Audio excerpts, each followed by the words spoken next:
Alright, before we jump in, let me ask you something. Have you ever started cleaning up a garden, fully convinced you were just going to tidy things up, and then halfway through realized you were emotionally negotiating with plants?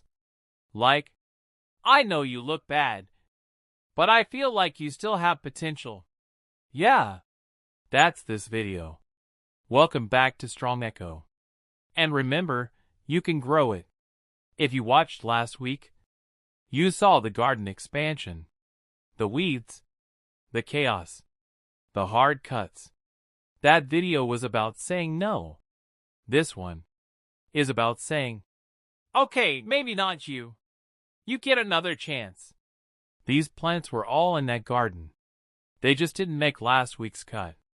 Not because they were bad plants, but because saving them takes more time than ripping things out. So this video is slower, more reflective, more honest. And while you're watching, I want you to do something for me. Don't just watch what I'm doing. Ask yourself what you would do. Would you save this plant? Or would you walk away? Alright, let's start with Rosemary. Rosemary always looks confident. Even when it's not doing great, it still stands there like, I'm fine. This is intentional. And that's probably why so many rosemary plants die, because people assume it doesn't need help. Before anything else happens, we prune. And if you're new to gardening, this part always feels scary. Cutting a plant you're trying to save feels backwards. So here's a question for you. When was the last time you didn't prune a plant because you were afraid you'd make it worse? Yeah, same.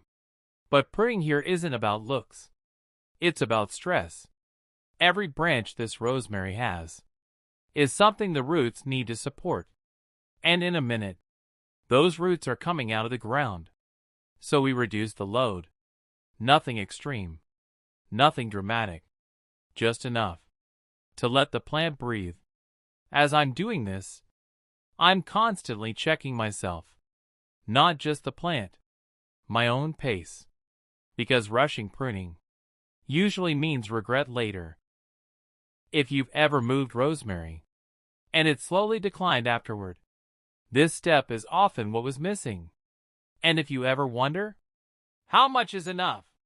This is exactly where the AI gardening app works as a leakage culp. Not to replace experience, but to sanity check your instincts. Alright, now the digging. This is where patience really shows up. Notice how wide the digging is. Most people go straight down. I used to too.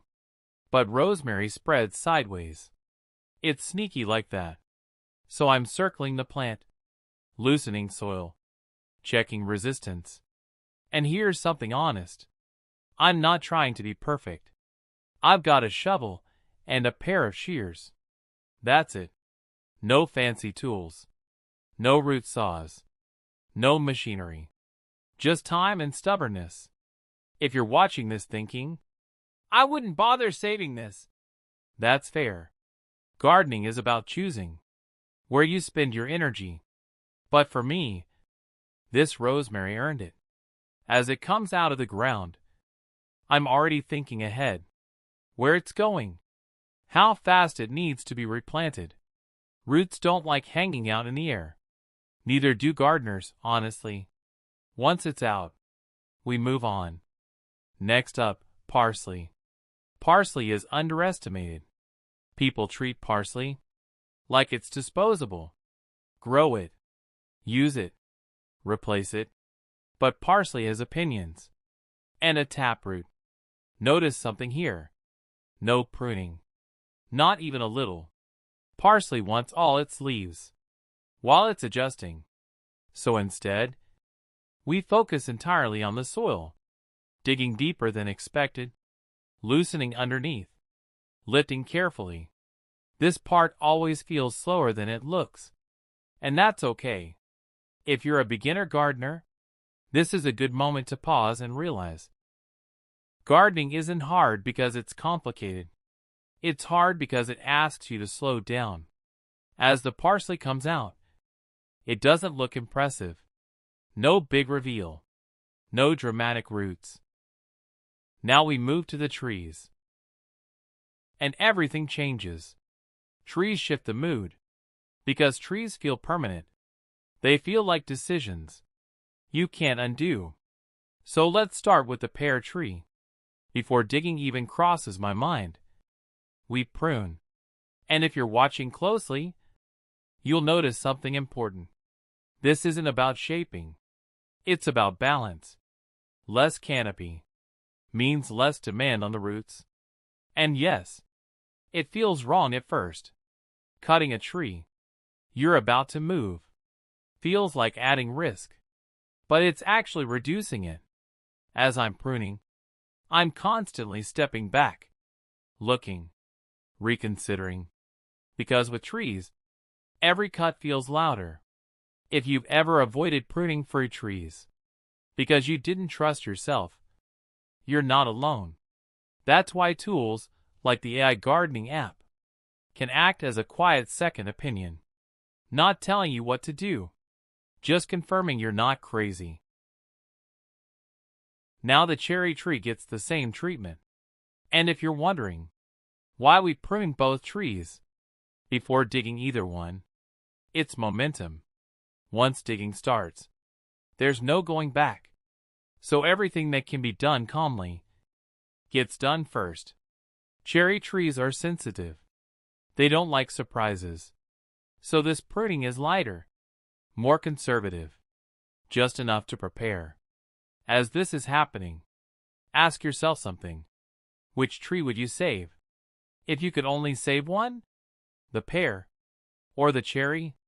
There's no right answer, but your instinct says a lot about how you garden.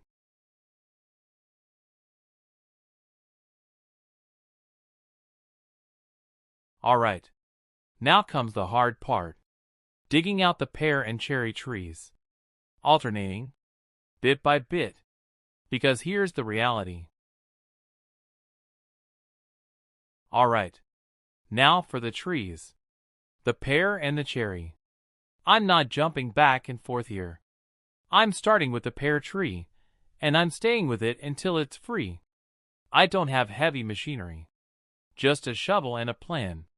I'm working in a wide circle, finding where those roots have settled. Notice how I'm not just digging, I'm feeling for resistance. You can tell when a root is giving way and when you need to adjust your angle. It's not about brute force. It's about finding the right leverage. If you're watching this, you might wonder why I'm taking so much space around the trunk. It's simple. The more soil stays with the roots now, the less shock the tree feels later.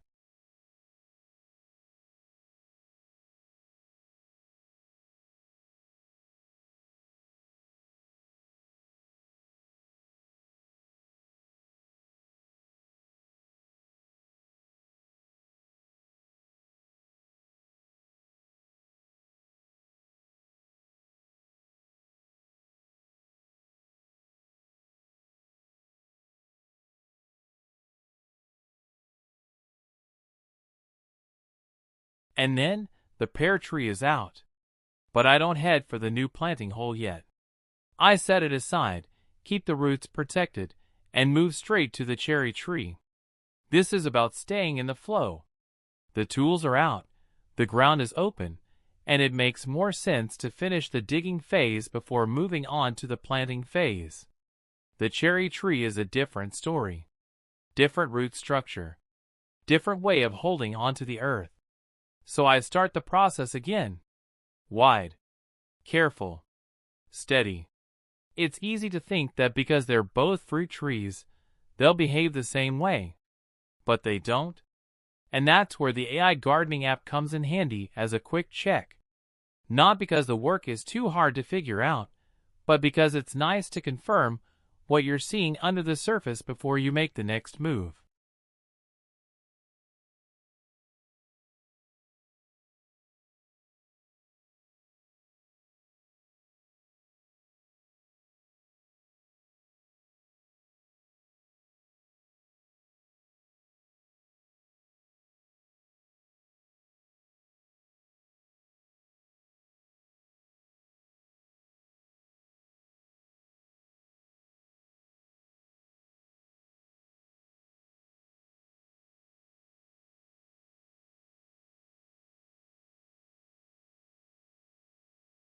Just a few last roots to snip, and there we go.